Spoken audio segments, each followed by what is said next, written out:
No niin, morjesta, tervetuloa Aapo ja Arin podcastiin. Well, hello and welcome to the Aapo and Ari podcast. Tänään meillä on vieraana Josh Sutinen tuolta Amerikan Yhdysvalloista. Ja tämä jakso varmaan suurimmalta osilta veettää englannin kielellä sitten, että yrittäkää pärjätä. Joo, mäkin yritän pärjätä, terve vaan ja tervetuloa minunkin puolesta. Joo, tässä niin voi olla, että Ari on enimmäkseen tänään äänessä, mutta katsotaan miten, annetaanko sanoja niin sanotusti. Yeah. So the microphone for him. Let's try to Don't stretch it out. spill My coffee. Yeah. Don't mix with my coffee. Yes, that is not Sorry. empty. Okay, yeah. So, Josh, you are from USA. You currently live in Arizona, or Yeah, after a manner of speaking, yeah. I consider myself Arizonan. yeah, and you are doing your military conscript service now in Finland. Yes, in Santa Hamina actually. So just drove up from Helsinki this morning, or just now, I should say. Yeah. How long it took you? 5 hours? Or? Yeah, 5.5 hours. Yeah. Okay. Yeah. Not a Are you bad road tired? trip. Nah, that's weak sauce stuff. You guys don't realize that the distances in Finland are not long. I think they are long, but I have heard that you might drive like days if you want to see your friend in America. So you might drive like from state to another, and it might take like days to drive. Literally, when I was living in Williston, North Dakota, and visiting my friends in Minneapolis, I would have a 10-hour drive on Friday, leave early in the morning, get there Friday evening, spend the whole weekend, and then if I had work Monday morning, that was pretty horrible, because then I would basically do an all-nighter, or else I would leave Monday morning and be back in Williston 10 hours later. So, yeah, this stuff is mild. I've been to USA once. I think it was 2019. We were in California. I'm sorry to hear that. Yeah, we went to San Francisco. Ooh, very sorry to hear that. Yeah, we first morning when it was, I think the street where our hotel was, it was Mina Street, and there were drug needles, human feces, and stuff on the roadside. Very many homeless people smoking weed, and it was quite a shock from a small town guy perspective, and it was quite bizarre. There was Twitter HQ in the main street, and there were homeless people camped in front of the Twitter HQ. It was interesting to say. Interesting. How do you say it? It was interesting thing to see. I've always thought that everyone in USA are rich and they drive new cars and stuff, but we were there for 3 days or something like that, and then we drove the Pacific Coast Highway down to Los Angeles, and we flew back to Finland. We were only 1 week there.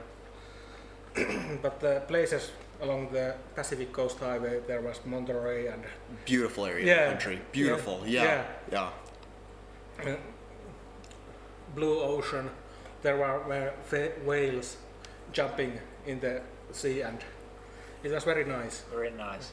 No homeless people there. Yeah, but I will tell you guys, I saw for the first time in my life someone shooting up, presumably heroin. I think that's what they do in Helsinki today. Yeah. It was the first time I've ever in my life seen someone shooting up any illegal drug.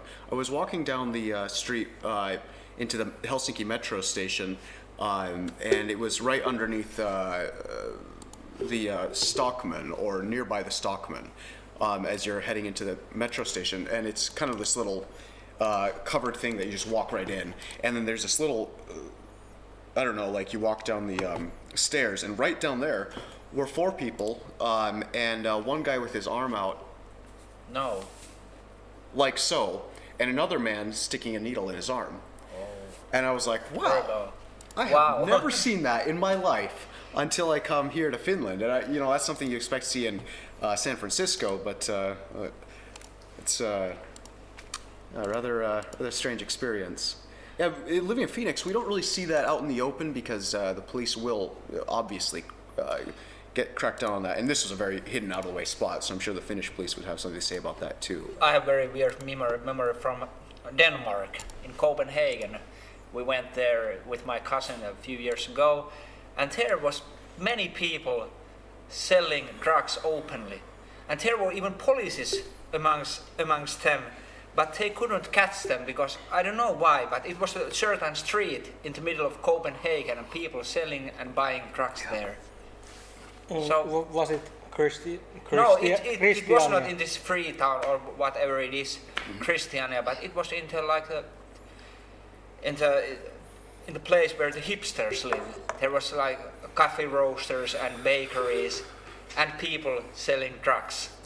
A little bit like a Tenderloin district in San Francisco. Yeah. Sounds like it. Yeah, but tonight we are going to talk about America and military and cultural differences and culture war in America and stuff like that. We haven't planned this very well, but let's see what we are going to talk about. But please give a call us. We have our podcast phone. The number is, Ari, what's our number? Phone number?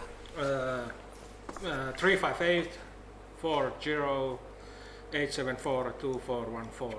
You see it in the screen, but You have to put the area code. in case we have some international audience here tonight, so maybe we should tell something about our podcast then. Yeah, could you please tell a little bit Yeah, about so the podcast? as you see, we have very nice microphones and mixer here, and it was 2 years ago Ari bought them from Great Britain. Yeah. And he told me that, Aapo, I bought some podcast stuff and now we should start sending some podcasts. And I said, never in my life. But it was the 1st of December last year. I was about to do some workout in the gym in Haapajärvi, but there were so many people inside the gym that I couldn't go there. Instead, I came here to Ari's garage, when you see Ari's nice garage here. And Ari said, now Aapo, we will make some podcast. And then I said, why not? And we did play in some, maybe we talked about everything nice. And then Ari did upload it, Yeah. to YouTube. And it had great success. Many people watched it and liked it and asked us to do more. And then we started to have some go live in YouTube as we do now.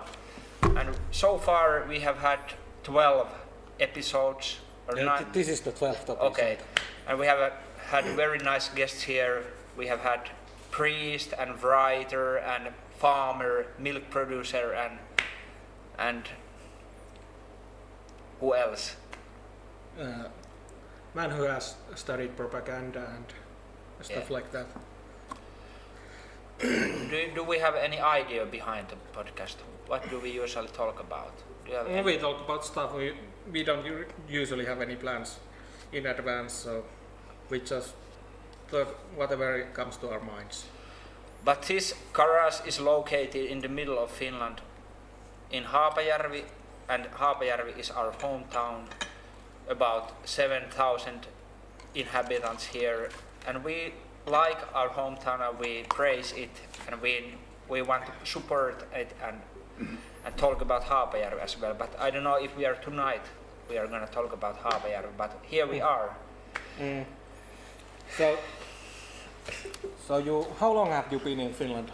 Since June of last year. Okay, is yeah. when I arrived. Has there been any cultural shocks after you moved to Finland? Yes, definitely. The first of all is these things. Yeah. There is no reason on the face of this earth that this should be 66 cents. Yeah. I'm sorry, but that is a crime. In the United States, you can buy 40 of them for $4. Yeah. And it's so convenient, so handy, so nice, and it's always clean, fresh water, and you can never have to worry about a dirty bottle. and yet Finns haven't discovered that. So that is the biggest. Someone is calling us. Yeah. Sorry, we need to interrupt you. Okay, no problem. So, Aapo Arin podcast. Good night. Good evening. Good evening. Who is there? Working man from North Karelia. Who is there? It's wait a moment. I need to fix. Viipuri will rise again. Viipuri will rise again. Hello? Hello. Hello. Who is there? It's a working man from North Karelia. Working Good man from evening. North Karelia. Good evening. Good evening. Welcome to the show. Thank you. How thank are you doing? I have 2 questions I would like to ask from your quest. Okay. You are welcome. The first question is I read the article in Ruotuväki in which What's Joshua that? was. What's Ruotuväki? Ruotuväki, it's the Finnish Army magazine. Okay, yeah. Conscripts magazine. And I thought now that Joshua is doing his conscription in Finland, have you ever think about to enlist to the U.S. Armed Forces? Yes, I have in the past thought about it, but not ever seriously, and definitely not after this experience. Okay. As far as I'm concerned, the Finnish military is about as crazy as I want to get, so to speak, and I have very little patience for all of the nonsense that I will give credit where credit's due. The Finnish army is very good at keeping it, basic military discipline, but not going to the levels of possible abuse that the U.S. military has. Yeah. Not going overboard. Exactly. And also, I have no quarrel with farmers in Afghanistan. Yeah. Okay. Another story. Thank you. Thank you for your answer. And I also have another question. So you have lived in many states in the U.S. Yes. I would like to ask you which states you like the most and why.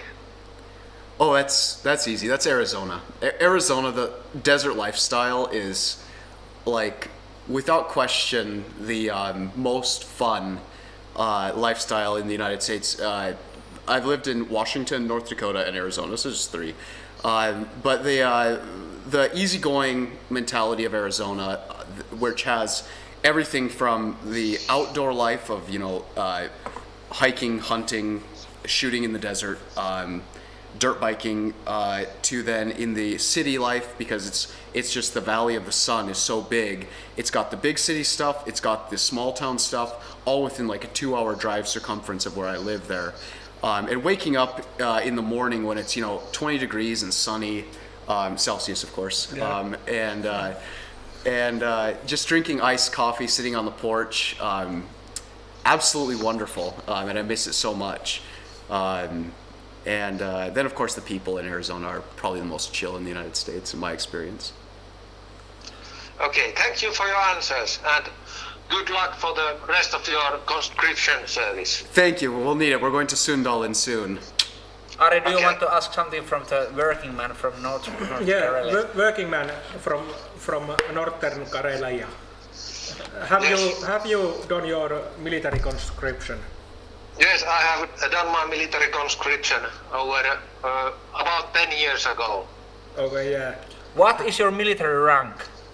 I am a first lieutenant. Oh, Vanrikki. Yeah. Oh no, Luutnantti. Lieutenantti. Yes, Are you lieutenantti? No, not yet, not yet. First lieutenant is. First lieutenant. It's Vanrikki, yes. Oh, Vanrikki. Oh, yeah. Well, technically, it's second lieutenant in the U.S. Yeah. Bingo. Yeah. Yeah, I was wrong. Yes, second lieutenant. Have you First attended? lieutenant. Do you know? Do you attend any military training anymore? Yes, at mid-April, I have a exercise. How do you find the exercises? Excuse me? How do you find the exercises? they sent me notice to do my reserve services. Okay, yeah. But do you like the exercises, or do you think that it's waste of time? I like them very much. Okay, yeah. By the way, I am a very militaristic man.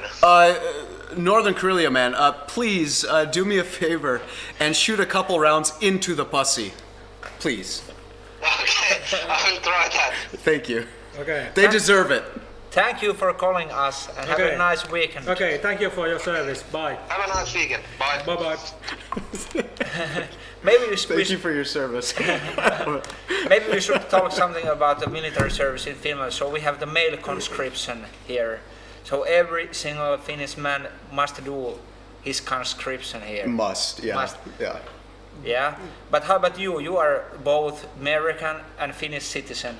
So did you get drafted or did you go voluntarily? How did you end up to come to do your military conscription in Finland? So it's basically yes, I am a volunteer as it's according to the Finnish government. That being said, if I wished to live here, obviously I would have been conscripted before age 28 or 30, I can't remember. So yeah, I did voluntarily come to Finland to do it, and there was no obligation under an agreement between the Finnish government and the U.S. State Department that dates back to 2003. So when I turned 18, I got a very nice letter from Puolustusvoimat saying that I'm welcome, but I'm not required to join to keep my Finnish citizenship. And when you just realized that you want to come and do your conscription, so did you send a letter or did you call and hey, it's Joshua here, I would like to enroll, or how was the process? It was basically it was April of last year. I'd just gotten laid off from the oil industry, and I was in my company apartment at the time. It was just before I was required to vacate it, and I'd gotten the call from my boss saying, "Hey, I'm sorry, we're having to let you go," and I was just like, okay. So I just shot off an email to the Uusimaa regional office asking, hey, is it too late? And they were like, nope, come on over. And they got the ball rolling from there, and it was pretty straightforward. And that's pretty much the story. It took me about like 3 days of emails back and forth to get fully signed up, but got fully signed up, and they're very well organized, and the CWT, which is a travel agency, was really helpful in making sure I had all my stuff. So that was great. So you came to Finland and went straight away to the army, or did you have any vacation time before you went to army? Or So it's kind of a funny story, but at the time that I was before the army, I was on unemployment. Mm-hmm. And at the time, unemployment in the US was insane. Yeah. There's no other way to put it. So basically, I was making $1,253 a week, not doing anything and not required to look for another job. So I waited until the last possible second to fly to Finland to do my quarantine. Yeah. So basically it was, I showed up literally 2 weeks before so I could keep collecting those unemployment checks. Okay, yeah. So I am a Finn after all. But about your Finnish citizenship, so is your mom or your dad Finnish? My dad is Finnish. He was born here in Finland, and my mom's from Minnesota. So I always joke that I'm 100% Finn. So yeah. Okay. And you, in Phoenix, there's sun, there's the desert, and what else is there? Awesome shooting ranges. Okay, yeah. The best in the world. We have this one really close to where my mom and dad live called Ben Avery Shooting Range. And it is run by the government. And surprisingly, it's super chill. Super chill. The range safety officers don't crawl up your hind end and tell you to be safe or whatever. And you can just walk around, shoot clay pigeons. They've got sporting clays. They have 4 sporting clay ranges. I don't know, are you guys into sporting, shotgun sporting? Yeah, we know what they are. Yeah, absolutely. Absolutely. What are and- they in Finnish? Savikiekko. Savikiekko, yeah. Yeah, and there are 4 huge ranges with 15 stands each of sporting, and then there is a executive sporting, so a small sporting of 6 stands. There is around 20 or so different trap, skeet, international skeet, plus of course there's the long-range rifle shooting and all that boring stuff too. But I like shooting as well. I hunt as my hobby, and I like shooting. I have a shotgun too. yeah. Oh, that was a mistake. So when's your next time go shooting? Hey, now we're talking about weapons. I remember we met first time, or we met with Joshua in the WhatsApp like 5 years ago. We had a nice group, tulevaisuuskonferenssi, future conference in WhatsApp, and Joshua's Finnish cousin was there as well. So we were talking many different things. But I remember that you told that you had some very dangerous moment in some gas station in the US that you went in. Oh, I think we have we have a caller. Remember what we were talking about? Yes, the gas station, yeah. The gas station, yes. Certainly. Aapo Ari podcast. Welcome to the show. Good evening. It's a peasant from the Kemijoki Valley here. Okay. I'm interested in that shooting topic, and I would like to ask Joshua what is his draw the first shot time from concealed carry. I'm sorry, what was your name again? Sorry? Peasant from Kemijoki Valley. Kemijoki Valley. Yeah, okay, and what was your question? I'm sorry. I would like to ask Joshua his draw to first shot time from concealed carry. My first time what? Have you ever measured that? Have I, Concealed carry. Concealed carry. do I concealed carry or have I? Or did you concealed carry or open carry your Oh yeah, no, concealed. So the way the law works is open carry is fully permitted. You don't need a permit for that. And I did open carry before I got my concealed carry permit, but it's so awkward walking into a bank with a pistol on your hip that I decided that, I should probably go around and get my concealed carry permit. I would always concealed. And I have the pistol that I carry is a Smith & Wesson M&P Shield 40. It fits in a holster about yay big, and it fits in my pocket to where it's only the butt of the gun sticks out of my pocket. And it's very light. It's very nice for carrying in the desert when we're wearing shorts or really light clothing. Concealed carry all the way. Obviously for the defensive benefits of you always want to get the jump on if somebody ever does anything. And in the class that I took for concealed carry, they recommended just don't open carry. There's no point to it. But I have done both. It's kind of awkward when you're walking around with a big pistol on your hip. I'm a big proponent of concealed carry. If that answers your question. Okay, thanks for the information. As a further question, I would like to ask about your EDC equipment. Did you have any less lethal tools or first aid kits with you in your EDC? My EDC was pretty sparing, which is another word for saying I didn't have much besides always a pocket knife, but I would always carry in a holster. I think it's irresponsible not to carry in a holster, especially with pocket carry. So the beauty or the reason you want to have a holster is because the triggers on modern pistols, they're obviously good at preventing unintentional discharge, but they don't have, like my pistol does not have, at least I don't remember it having a thumb safety or anything, or if it did, I never used it. It only had a trigger safety, and my Glock was the same way. to where you could, in theory, accidentally jiggle for your keys in your pocket and pull the trigger if it's not in a holster. So my holster would hug the gun very closely. Besides that, I did actually, after I took the concealed carry class, carry a Kubaton for my keys. Up until the TSA confiscated it and I forgot to buy another one. But the idea with a Kubaton is it's basically a piece of metal about yay long, 6 inches or so, and your keys. Funny, yeah. Yeah, your keys attached to it, and the idea is you can get some space from any attacker. Was what the guy, and it actually made a lot of sense because keys on the end of that can cause quite a nasty cut. And besides, who wants a face full of keys? So it'll give you some space to then draw your pistol and step back.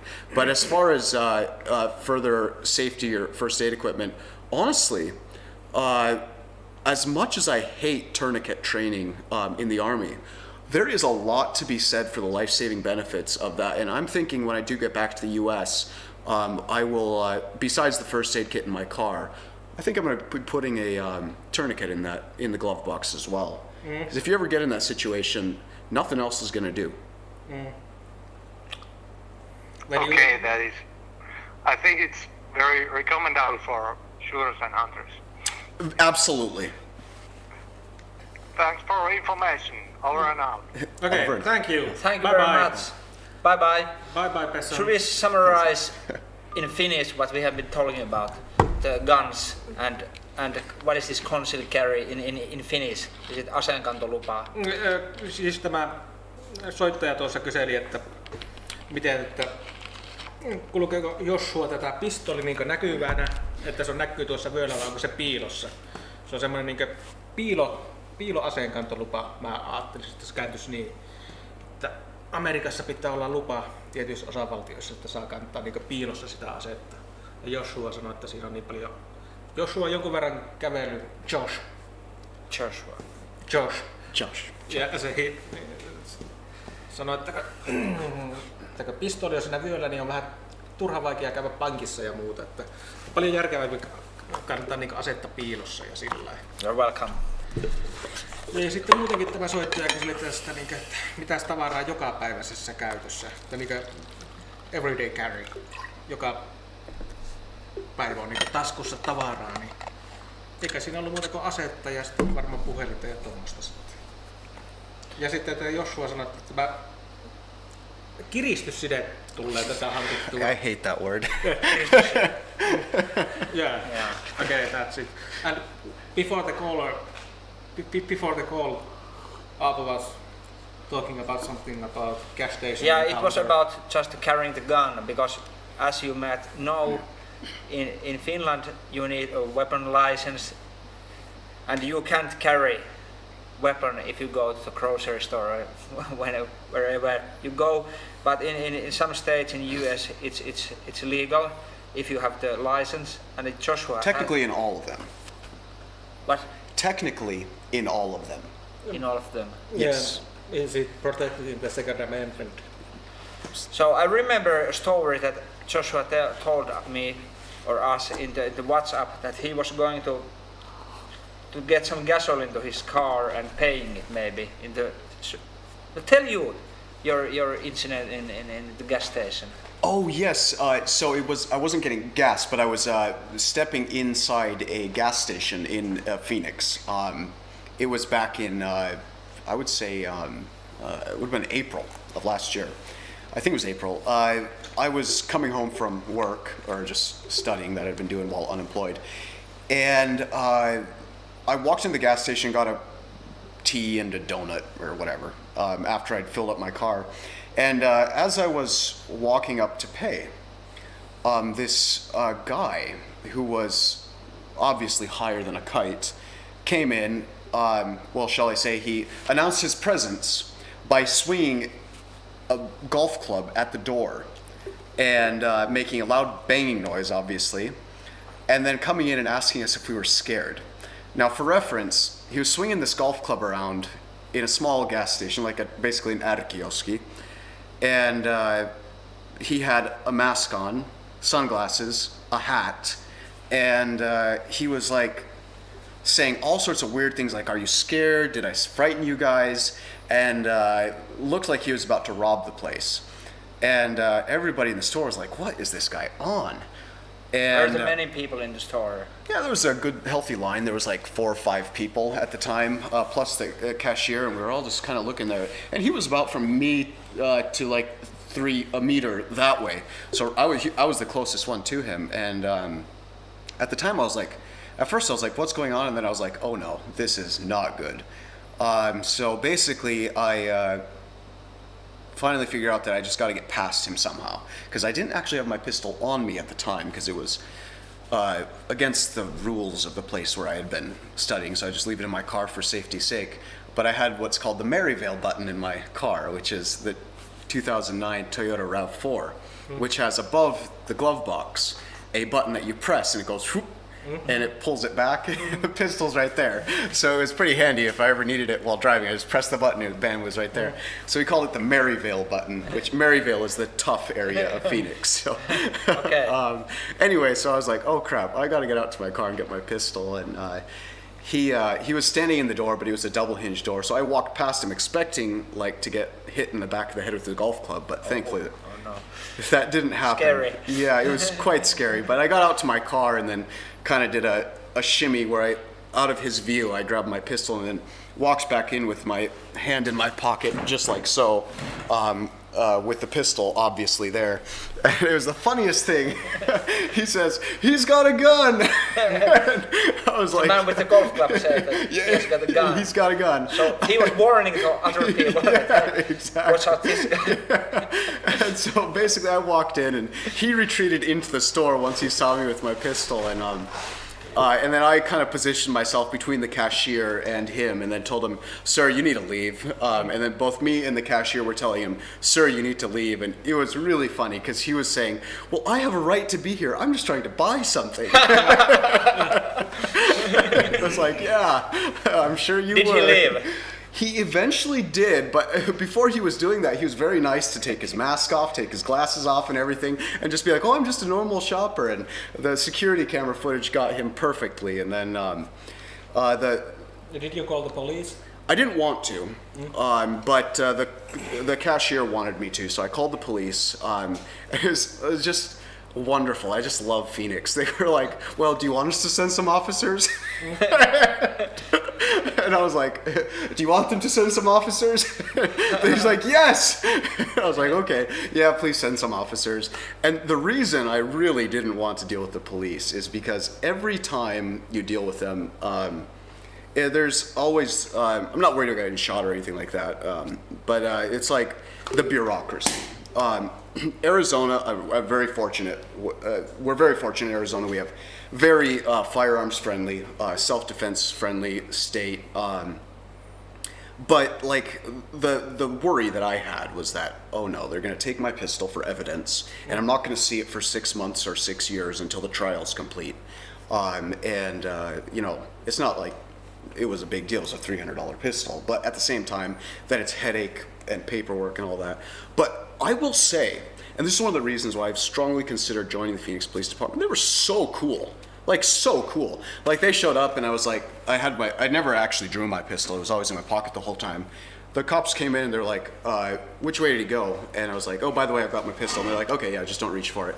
And I just kept my hands up like this, and they're like, "Which way did he go?" They went. One of them went off and chased him, and the other one was like, then asked me questions, and then after all, like, "Oh yeah, we should probably take your pistol off you." And then they took it and unloaded it, did the whole racking, clearing, and then I was like, "Oh no, is this the part where I lose my pistol for 3 months?" And they're like, "Oh no, we're just gonna put it in our car. Once we're done, you can have it back." Yeah. It was like, I The love reason these why guys. I wanted to talk about this, because this is so totally different to Finland. If we had the same situation in Finland, so it would go totally differently. So we don't carry guns, we don't take so big role as a civilian and just tell this bad guy to leave the store. But this, how does it work in Phoenix or in the US? Should we tell this shortly in Finnish, this incident? Joo, Josh oli meni huoltsikalle tuolla Phoenixin alueella ja sinne tuli sitten joku pikku pieruissaan äijä sinne oli ottanut vähän pirja tai jotain. Sillä oli kommandopipot päässä ja muuta. Ja se heilutteli tätä golfmailaa siellä. Ja Joshilla ei ollut tätä pistoolia mukana, niin se sitten kävi hakemassa pistooli autosta ja tuli sitten kauppaan tätä pistoolia. Ei ollut vetänyt pistoolia sitten. Ja tämä ryöstäjä sitten oli huomannut että Joshilla on pistooli ja alkanut huutamaan, että tuolla miehellä on pistooli, että varokaa sitä ja muuta sitten. Ja sitten tämä kassaneiti käski soittaa poliisia ja Josh soitti poliisia. Poliisit sitten lähtivät hakemaan sitä pultsaria siitä ja sitten poliisi otti asseja poisti luodit ja Josh pelkäsi sitten, että se nyt on 3 kuukaudeksi poissa se pistooli häneltä. Poliisi sanoi, että ei mitään huolta, että kohta saat takaisin, että saat tuolta auton perästä sitten lähdetään nykimään tästä. Ja Josh sanoi, että oli niin mukava kokemus, että se on ajatellut, että se liittyisi tähän Phoenixin poliisivoimiin.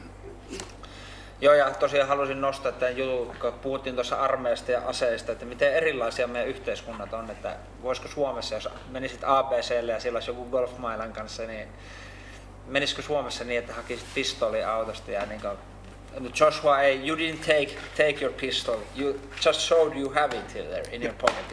Joo, että menisitkö sillä lailla, että ottamaan roolia silloin lähellä, että sulla on pistooli tuolla ja käsket sitä pahaa ukkoa lähtemään. Niin ei ehkä menisi Suomessa ihan sillä lailla, mutta tää on ihan niinku Amerikassa sitten tää on ihan normaali menettely, mikä tuntuu sitten aika jännältä näin suomalaisista.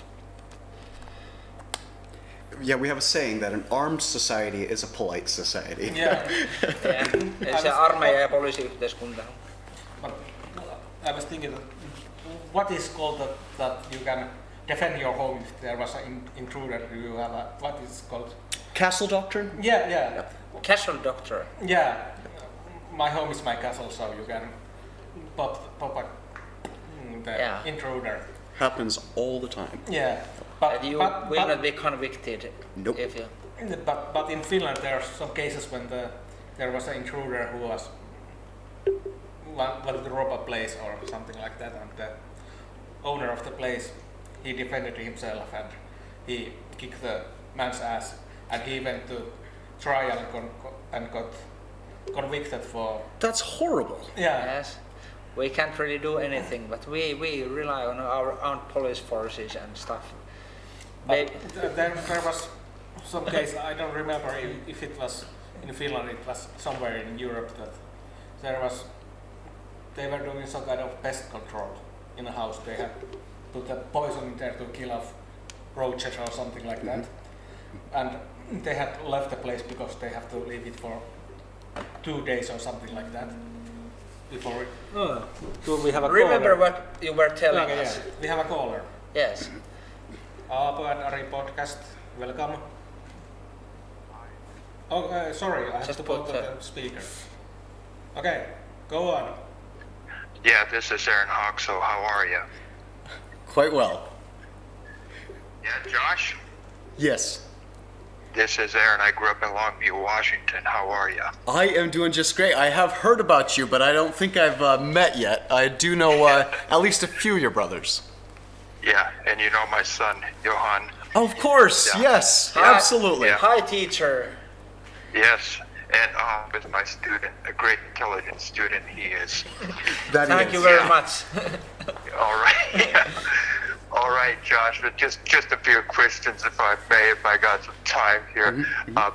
What do you think is causing from down there in Seattle and Portland, Oregon? What's the reason for the rebellious nature of the people there?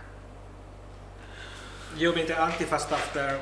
The Antifa trying Yeah. to burn down the courthouse in Portland? In Portland. Yeah. Portland and They did, Seattle. actually, they they've been did. fighting. Yeah, They did burn it. about a week ago they burned down the place. I don't know if Yeah. they burned down the place, but they Try. set it on fire. Wow. Yeah, They certainly yeah. are. Wow.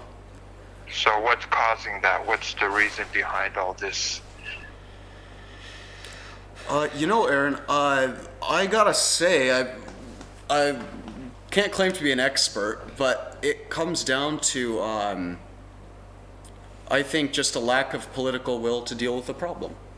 Okay. In Phoenix, we had some riots after George Floyd's tragic death. And they went for, I think, 2 nights, maybe 3 nights. And then the government in Arizona got serious about things and declared a curfew. If you were out at 2 a.m. in downtown Phoenix, you got arrested. Yeah.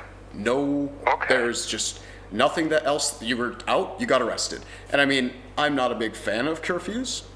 So maybe I'm a hypocrite. I consider myself fairly civil libertarian in many ways, but credit where credit's due. The National Guard was activated. The police were given broad authority to arrest people for breaching the curfew, and the riots ended. And as a matter of fact, a friend of mine, was arrested for looting, and they chased him down for 3 months, fully followed up every lead, and they, after the fact, because there was a mall that was looted, they ended up arresting 60 people that night. Now, I will put it to you that if in Minnesota, or in Minneapolis, and in Seattle, and in Portland, and all these other cities, if they had shown true strength at the beginning, none of what happened after that would have happened, especially if they'd come down hard the first time and set an example like Phoenix did. Aaron, I think the Portland is run by the most left-wing Democratic Party there is, but do you think that there's some kind of connection between the lax attitude towards Antifa extremism in there? I think I've heard that it's an epidemic there. There seems to be epidemic. It's really crazy actually, because I lived in Portland for 2 years when I was going to university there, and it's a beautiful, lovely city. Very beautiful. It's incredible that things changed. Yeah, but it's crazy there. I haven't been there for a long time. I'm in Haapavesi. But Aaron, I read from somewhere that there's some sort of idea to bring up Greater Idaho state, so the parts of Oregon and Northern California will secede from their current states and join the Idaho. Do you think that could be a good idea? That I think that the people in rural Oregon and rural California, they think that they are represented in the state level because the big cities, they have so much power there. So they want to join Idaho because they want to have their views represented in a state level. Sure, sounds logical indeed. And Josh, Dad, I met your dad a few times some years ago. Did he hate Finland, or did he despise Finland, or what was his point on Finland? Well, you know what, Aaron? I can tell you that I love my dad, and I was shocked, I tell you, at his language. Not directed so much at me, but towards my direction when I told him I was going to be joining the Finnish army. It was rather surprising hearing that from my dad, who is one of my favorite people on earth and the one that I love the most. It was. I would say that he has toned it down. It's gone down from despising down to hating, down to a general dislike of the whole concept. So I'll leave it there, I think. Yeah. And you don't really like the army, did you say? Oh, I just don't like kirjastussid? Tourniquets. I just dislike those very strongly. And by the way, uliluutnantis are terrible people. They might smile to your face, but they're actually horrible people. Uliluutnantis. Okay, uliluutnantis, yeah. Especially when they're teaching you about tourniquets. But other than that, it's been an excellent experience. And when I say I dislike it, there are elements of it that I do dislike. But specifically the cold, just being outdoors in the cold. Sundolen is a horrible place, and Hanko should be given to the Russians. But that's just Did my the view. Russian, did they take over the Hanko after the? Yeah, after the World War II, they No, they didn't take Hanko. They took Porkkala. but they took Porkkala after the Winter War, Yes. I think, and then after the Second World War, they gave up on Porkkala and then they took Hanko. Oh, we should let them have it back again. Please. It was other way around. So. Okay. But Aaron, you have lived in Finland for many years. How many years? How do you find Finland? Do you despise it? Finland's fantastic. But how is your view on United States? Do you Okay, like yeah. Yes. I'm just chatting on Facebook with my family because there's a big discussion on Facebook with my family and friends. But like I said before, America is the greatest country on earth, and Finland is the best country. And when you live here for some years, you figure it out eventually. Okay, yeah. And by the way, you said that you are Aapo's teacher. How do you find Aapo's English? Has it improved? It has improved, but we probably have to continue there at the factory. We absolutely will. Yeah, I was scared that you would watch our podcast, but yeah. No, you're really. I'm really, you're out doing, of my comfort zone at the moment, but it's very nice that you are here. Aaron, do you think I should take some lessons on English? Ari? Yeah. Yeah, if you like, sure, of course. The English is fun. Excuse me. My English school is fun. Yeah. Do you have a plug your website or something like that so people can check it out? Yes, there is. Hey, everybody, just go to aaronhoxo.com. Wow. And there's a link to my school. Okay. I can recommend Aaron. Okay, yeah. Aaron, he's very fun. This is not a paid advertisement, so it's No. okay. Yeah. But we want to support you, the small entrepreneur. Yeah. www.aaronhoxo.com. Yes, sir. Okay, thank you very much. All right, thanks. Thanks, Okay, bye-bye. Have a nice weekend. Bye. Well, yes. Well, when we were talking about something, it was about the pest control on some house, and the place was empty at the time because there was the poison in there doing its What were they poisoning? Rats or roaches or something like that. what's that in Finnish? In Finnish? Torakka. Torakka, yes. Okay. Some pest like that, and there was some dude saw that the place is empty. I need to rob that place, and he went and he broke into the house.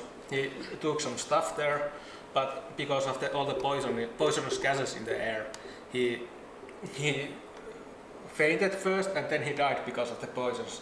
And the owners of the place, they went to jail because they didn't have a sign saying that there's pest control going on in the house and it's dangerous to go inside. So they got some jail time for it. That happened in Finland. I don't remember if it was in Finland or so. It was in Europe, I think. In Europe, yes. Yeah. Okay, Joshua, you left America a year ago, approximately, yes. Approximately, yes. Yes, and you left the country with Donald Trump as president. Yes. I need to. I'm very sorry for your president falling in the stairs yesterday. Oh. Joe Biden, he Tragic. did fall into plane stairs. I'm very sorry about it. And Yeah. But now you are maybe planning moving back to US after your conscription. So do you think you are moving to a totally different country which you left? No, thankfully we do have federalism. It's not dead. And thankfully the president isn't all powerful yet. So will I be moving back to a totally different country? No. I mean, let's be real.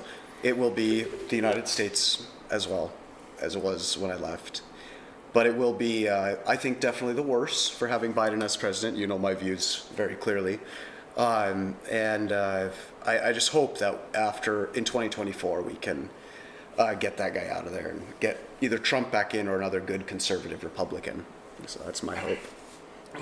But do you think that Biden will have his full term, or will he have to give up presidency to Kamala Harris? You know, all of the non-stop liberal gaslighting that we heard about the 25th Amendment, non-stop for 4 years, we actually might need to enact or exercise or whatever the 25th Amendment now. But I have to, the 25th Amendment is that when the president is incapable to perform his duty, the Senate and the House of Representatives can kick him out.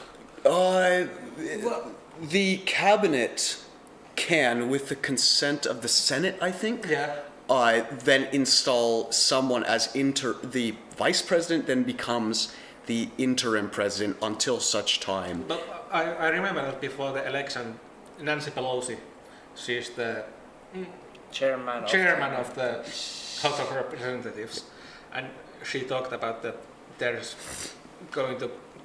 they are needing some sort of board on 25th Amendment, and the reporters were asking, is it this about Donald Trump? And she said, no. I think that even Nancy Pelosi is seeing that Biden is not all there, should I say.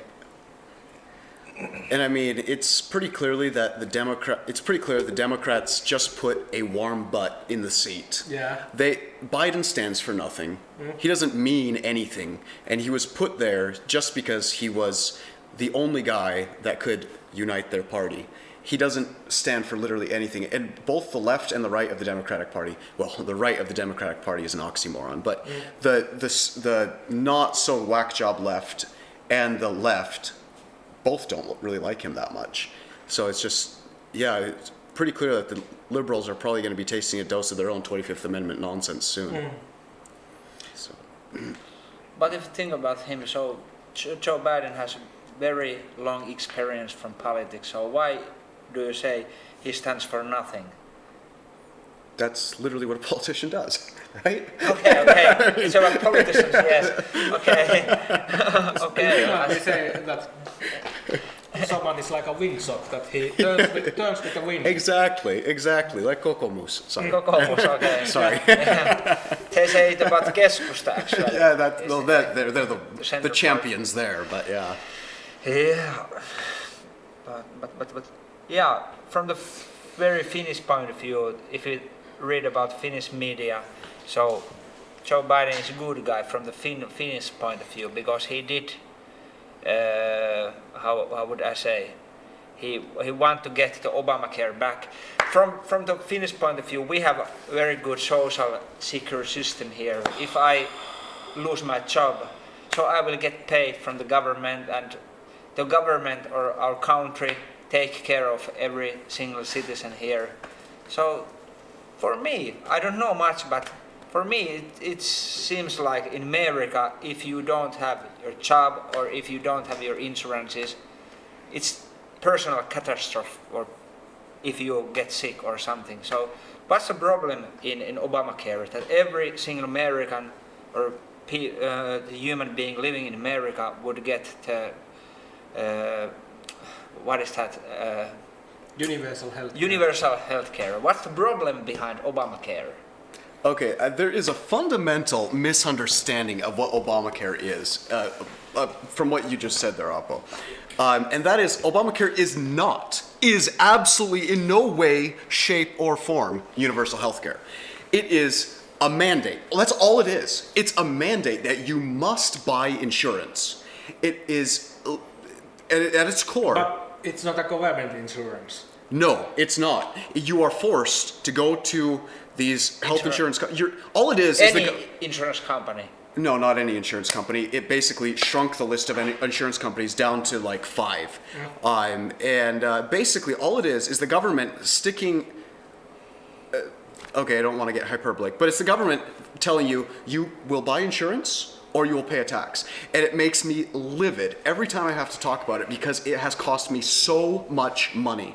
Obamacare is the single worst disaster to befall the average American. And when I'm talking the average American, I'm talking people in, let's go with, you have the top 20%, the bottom 20%, all right? Top 20% doesn't care. In terms of what? In terms of money. In terms of money in the United States, the top 20% and the bottom 20% don't give a hoot about Obamacare because they already had free healthcare on the bottom and they're rich enough they don't care. It's the 60% that's in between those people that got absolutely shafted, especially large families, obviously, because the price of insurance is just unaffordable. It's just, if you don't have a job or a pool that you're a part of, you just can't buy insurance anymore. I'm sorry, you're just not getting it. My parents no longer have insurance because it's so doggone expensive. They have to join it's a Christian health cost sharing network. And that's the way to do a little end around it, which is basically you send your dues every month to other people who have health insurance, health problems. And so basically, if you don't have a job, health insurance used to be very affordable. I mean, it's something that there really wasn't a problem before Obamacare came along. But Obamacare came along, premiums skyrocketed, the deductibles skyrocketed, all the little free doodads like nicks and knacks that you'd get, like back in 2012 when I was working in the oil industry, I had a gold standard health insurance. Like basically the most I would ever pay out of pocket was $75. And that was only if I did something crazy like get an MRI scan on my head or whatever MRI scans do or some really fancy thing. $75 was basically the most I was ever gonna pay out of pocket for most things. And then Obamacare came along and basically my last oil industry job, which obviously had very good health insurance because that's kind of the standard in the oil industry, it was good, but it was a deductible of $5,000. $5,000 or a month? A year. So until I hit 5,000, the insurance company paid diddly squat. So I actually got this at a time when I had health insurance, which is, I don't know if the camera can see it, but it's a little slide bite. I was shooting with my cousin, and he was 8 years old, so obviously I didn't want him shooting the pistol himself. I had my hands over his hands, and when he fired, the slide came back and just sliced my hand up. Oh. That was $1,000 to get the stitches at the emergency department of the Crosby hospital in North Dakota. It was 2,000 people, but it's got a nice hospital. The insurance that I had at the time was pretty decent. Covered $75 and I had to pay $980. Yeah. So basically, Obamacare has cost me a lot of money there. And then the mandate, I actually ran out of, I didn't renew it also included a subsidy. Long story short, you basically, if you couldn't afford insurance, you would get a rebate, or the government would pay the health insurance company some money, you would pay them, and that would make up the full deductible, or the full premium. My premium every month was something like $400, and I couldn't afford that at the time at a different job that I had. So about $5,000 a year. Yeah, that was the lowest tier. It was called the bronze option. So it was a horrible health insurance. I would rather have not had it, period, but I was forced to have it. I then forgot about it and thought I'd canceled it, but I didn't cancel it. And the health insurance company was still collecting the money from the government for a full year, or half of a year, and I was not paying anything. So you'd think they would just cancel it, right? Because they're not getting my share. Obviously, I don't want it anymore. No.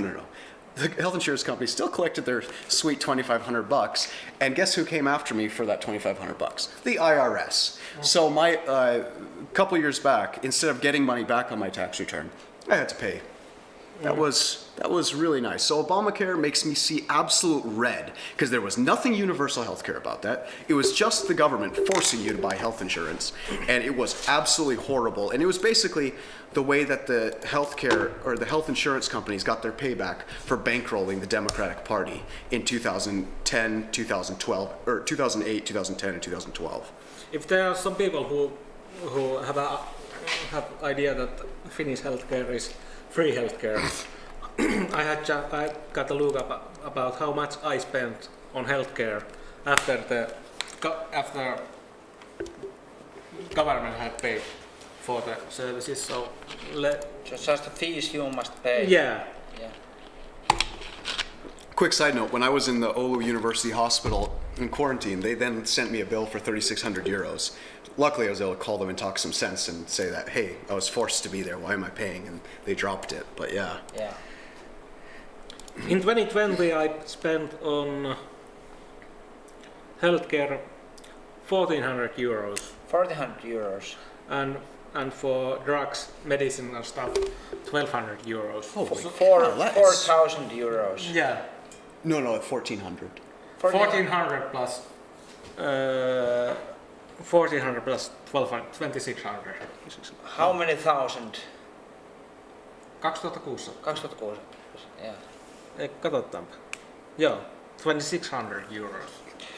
Yeah, but I don't understand because I have been reading about the news from America that there are people who don't have insurance, they don't have access to healthcare, dental care, and they're queuing to sport halls. That there are some voluntary organization which arranges the healthcare. They have doctors and dentists and everything stuff, and they book the big sport hall, or what is it? Sporting center. Sporting centers, and then people can come and they must queue days and stay overnight in tents to get their teeth fixed or stuff. So how that's possible? Why don't they get any healthcare from them? And largely, Why it is so hard or difficult for them to get healthcare? It As- doesn't sound very human that you need to queue for days in the sporting center to get. But from what I understand from American healthcare system, that if you go to a hospital, you get treated. You always get treated, but you have to pay for it. Yes. And if you get paid, you can still go there and get treated, and your health bills just pile up. And then when you have big enough pile of the healthcare bills, then you can file for bankruptcy and wipe out the debt.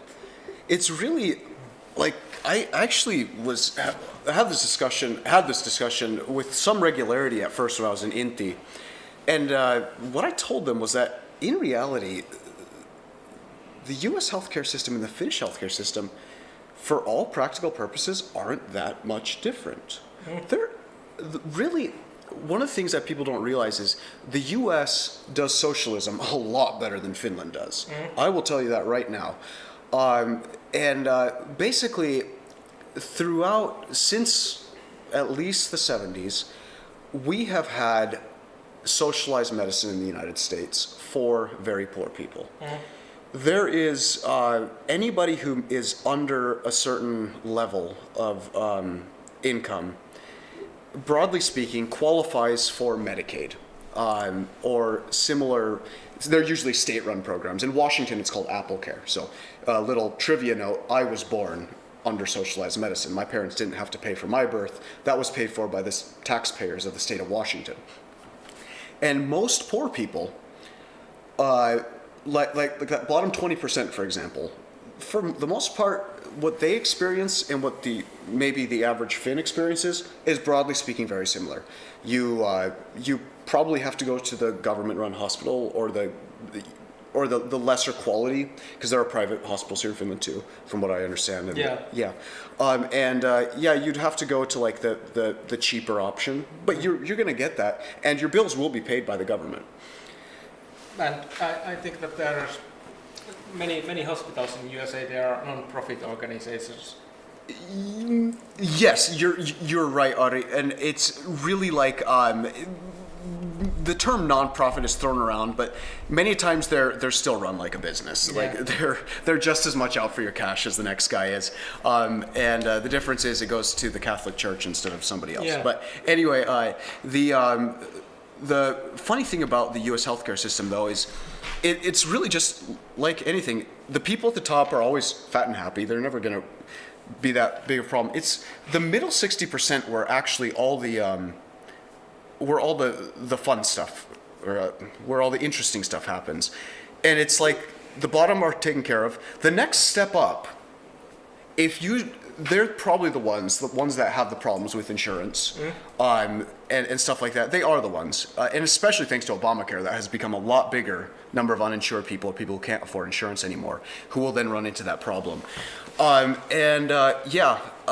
are definitely solutions that need to be come up with. In my view, those solutions involve massive amounts of deregulation. We have the most regulated healthcare industry in the world. The regulations are absurd.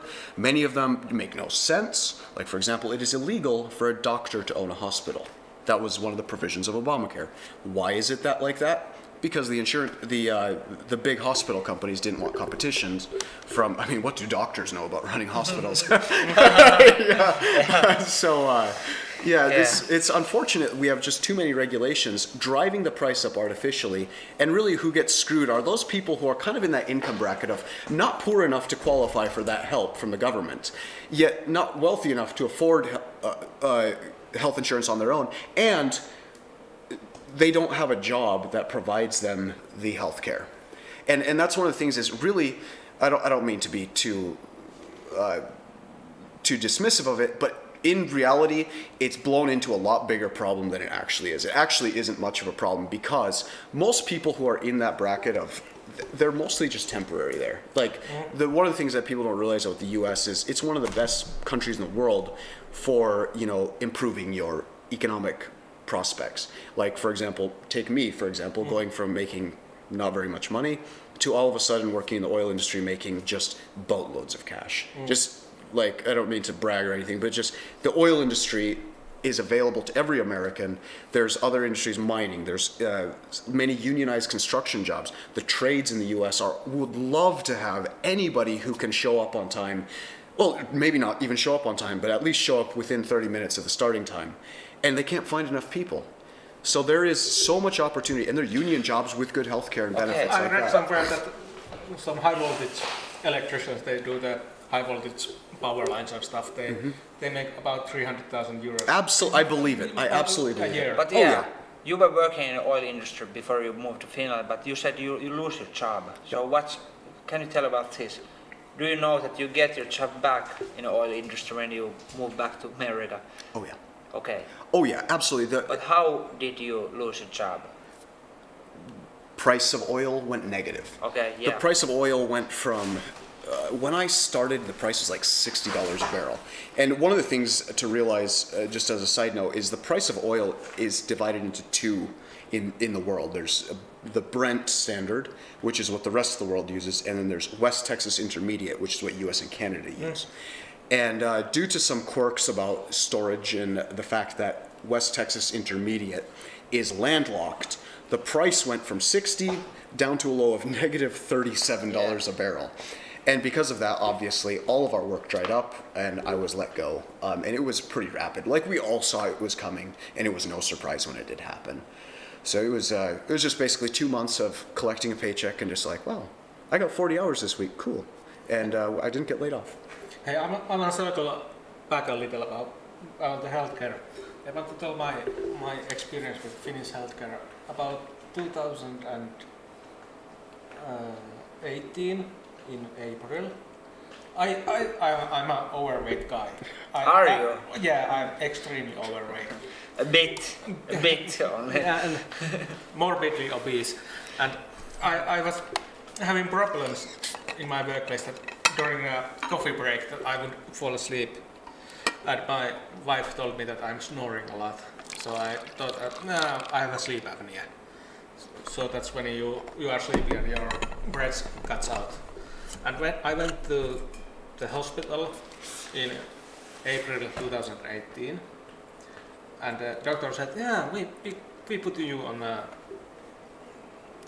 list to have the sleep apnea investigated."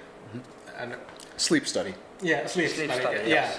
and my sleep study was in November 2018, so that's 7 months or how much?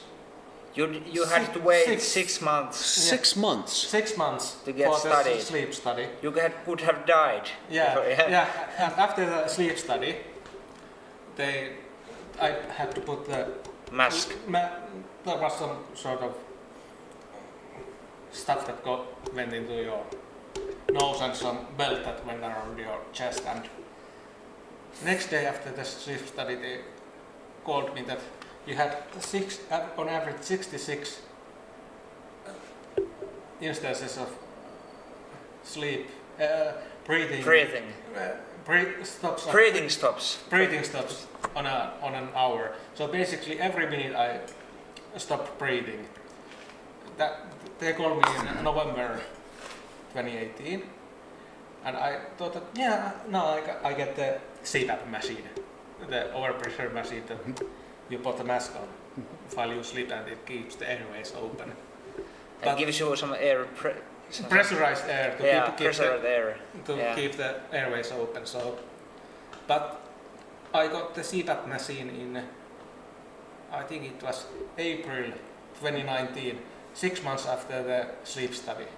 I don't think that if I went to a private hospital in the USA, that I would have to wait a week for the CPAP machine. So that was my experience with Finnish healthcare system. Unbelievable. How does that sound for you? You know what, I will just say, so when I was in the hospital in Oulu, and by the way, those people are horrible people. They are just, I'm sorry, nice I'm sure, but they treated me like a pincushion. It was like, oh, there's an American, let's go stab him. And like, oh, every day I was in there, they would come and poke me with some new needle, and it was like, oh.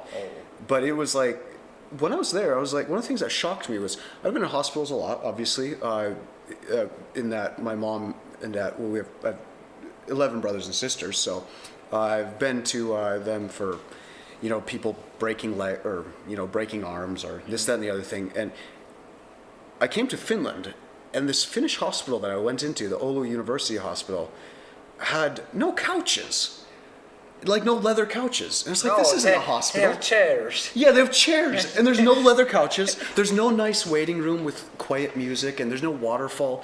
And it was just like, this is a place where you are sick, and you will stay sick until we fix you. It was like a factory. It was not a hospital. Yeah. That's in Oulu, but in Jyväskylä there is a very nice and new hospital, because one of my relatives, he got what's that, umppari? What is Umpisuoli. What is, yeah? That Let's find a word. That umpisuoli. Right, just check Google Translator.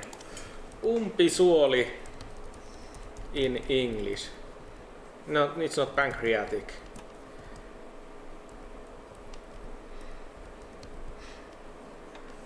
Some piece of gut got inflammation. Oh, appendix? Yeah, appendix. Yeah, Yes, yes. So my relative went to the surgery, and I got some pictures from the new hospital in Jyväskylä. So there was art, like the art installation, and cafeteria, donut cafeteria, and everything stuff, fine restaurants and fine Holy cow. couches, and it looked like a great mall. I'm feeling gypped, okay? Yeah. But it's a brand new hospital, and Okay. it must have been very expensive, yeah.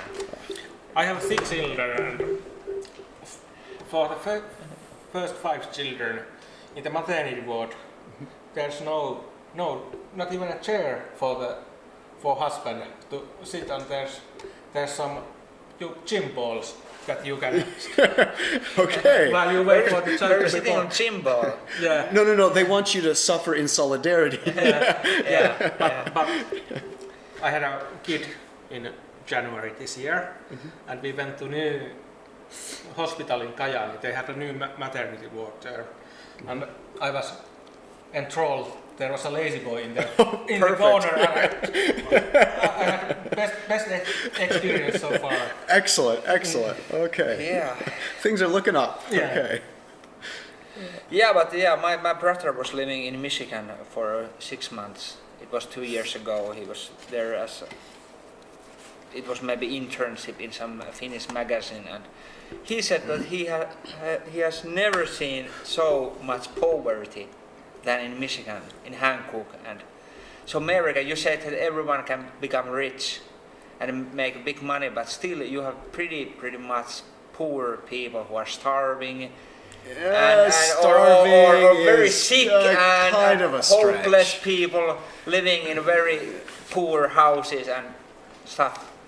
So it must depend on the state where you're living. But And there's what are your opportunities? I've read some studies that there's very large economic movement from the bottom bracket to the upper bracket, that a person can be in some point of his life in a bottom bracket and he can go up. Yep. And some people go down and go up, and there's movement in there. That people usually don't stay poor for the rest of their lives. There's economic movement. Despite the best efforts of the Democratic Party, yes, Yeah, there yeah. is. Yes. And to your point about poverty in the U.S., it's I would consider that's kind of a broad statement, like very broad. Coming to Finland, I don't know. I kind of see. I think Finns are kind of poor. Like, no offense, but like I come here, and in many respects, the quality of life that you can have in Finland is a very high one by world standards, no question. But compared to the life that I was used to in the United States, that most people are used to, well, for example, 2 big SUVs is completely normal. And people in Helsinki, they live But that's in because of taxation, car taxation. Car taxation is a theft in Finland. It is, yes. But people in Finland, they live in small apartments, kaksio, 50 square meters.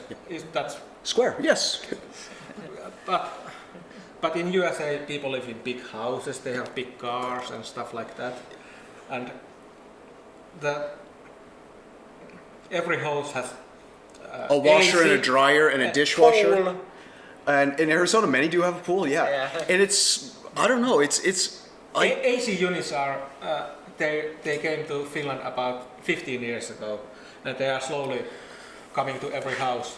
it should be the law What? that everyone should be forced to have one. AC, ilmalämpöpumppu. Yeah, AC, Yeah. Yeah, how much time we have? There's a good. Do we have questions in shoutbox? There's one remark that people have lots of debt in Finland. Lots of debt. Yeah. We are over-debted. Well, in the U.S. is just up there. It's unfortunate all over the West. And what's the best thing I think in Finland I appreciate very high is the free education. For example, I'm master in economics and in adult education. I have paid nothing for it. But if I would like to get this degree in the US, it would be very big.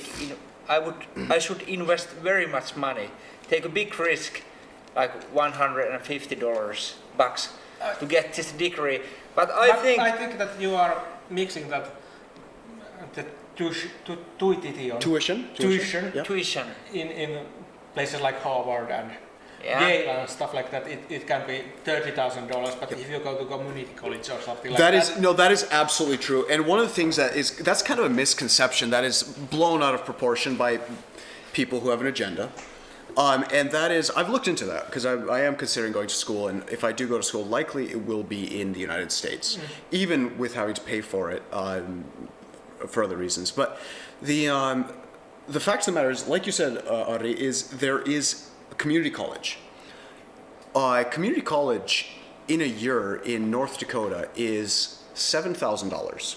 That gets you A year. a year for a full year, and you can do that for 2 years. and in many cases you can even do it 3 years, where they've added more advanced courses to the community college. And the tuition, it includes boarding and... No, it typically does not at community college. Those are separate. Yeah. But the idea with community college is you would live with your parents, or you'd live, the student lifestyle. But you have, for $7,000 in North Dakota, that is absolutely nothing. The job market in there is so high. The wages are so high. You can work one summer and you could live like a king for the rest of the year and still pay your tuition on top of that. And then there are many unique universities, like online only universities, that are actually accredited, not like their fake accreditation, but like really accredited universities like Western Governors Universities that have a cap of $8,000 a year, where you can get a 4-year degree. So, and then if you don't want to do them and you want to go to a physical building, all state colleges throughout the United States have in-state tuition. As long as you just stick to your own state. Like North Dakota, the most you'll pay is $15,000 for a year of, and you only have to do it for 2 years in a 4-year degree. And in the U.S., a 4-year degree is equivalent to just as masters. good. Yeah, yeah. How is it? How likely is it that if you go to this school and get the degree, you get a job? Well, it's like anything. If you choose to study lesbian dance theory, well, you're not going to get a job. But if you go and study something real, you're going to get a job, like engineering, and the other, skilled jobs, software development, IT, those kind of things. You will absolutely get a good job. But if you are studying something, culture or what is women's studies or some other nonsense, liberal arts, yeah. Well, I've seen some videos on YouTube that people have $150,000 student loan for drama degree. Yeah. That's What did you think to study? I would lesbian dance. yeah, exactly. No, I would. And by the way, Hey, I think lesbian dance. Let's behave. But lesbian dance theory is a real subject. Is it? Yeah. It is. But no, I would be going for something like industrial engineering. That's what I would go for if I did. I'm not 100% sold on what I'm going to do, but it'd likely be industrial engineering. But the price If there's any lesbians watching this podcast, we have nothing against you. We kind of do. No, just kidding. Anyway, moving on. Yeah, but in China you can study master's degree in treating the lawn in golf banner. Did you know? Golf course. Yeah. The treating of lawn. This is nurmikko. Niin. Yeah. Golf course lawn care degree. Yeah. Sounds nice. But yeah, it's getting late, and so is there something else we would like to talk about? Because is there any questions or I don't know if there's any questions. I think I saw one earlier about the metric system. Yeah, there's. Yeah. If you could read it. What is just like the metric system? I don't like the metric system. Was it hard to switch? Yes, it was hard to switch. what's that? So the metric system I dislike, and it actually is something I care very strongly about, and it comes down to the basis of the U.S. system, which is called the U.S. customary system, and that's very important. It's called the U.S. customary system because it came out of customary usage, and it was actually used and found to be, excuse me, practical units of measurement for whatever was used for measurement. For example, a gallon, extremely handy. Quarts, very handy. Pints, a foot, a yard. These were all practical, usable measurements that people use in their daily life, and they became codified, if you will, in one system of measurement because it was the customary standard usage, and they just work very well. And the metric system is these enlightened French intellectuals telling you what is best. And it is base 10, which is handy because we do have 10 digits.